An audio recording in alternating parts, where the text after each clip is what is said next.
Todo ensayo na nga po si Jessica Sanchez para sa kanyang performance mamayang gabi dito sa Washington, D.C. sa Amerika sa US National Memorial Day Concert.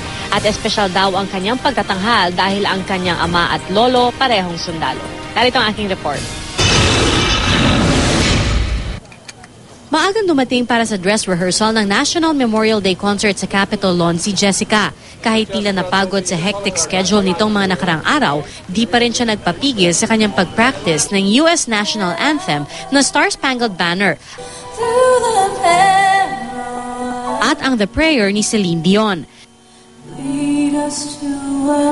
Active serviceman ang ama ni Jessica na nakadestino ngayon sa Singapore. Retired Navy man naman ang kanyang lolo. Kaya espesyal daw para sa kanya ang pag-awit sa Memorial Day concert. It means the world.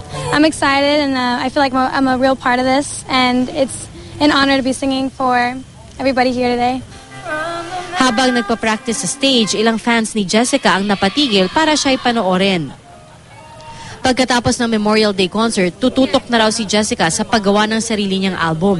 Pero kahit papano, di naman daw niya nakakalimutan ang kanyang pag-aaral.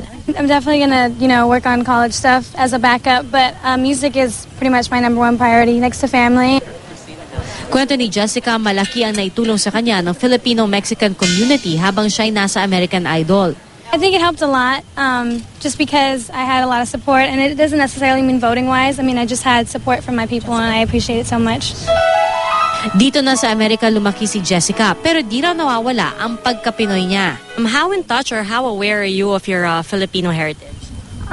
Very. I mean, I grew up with my grandma, and she's from the Philippines, and so is my mom, and she makes Filipino food and dishes for us all the time. Dahil di pa nakakapunta ng Pilipinas si Jessica, nais daw niyang bumisita sa bansa minsan. I've never been out of country, but hopefully I can go there on tour or something.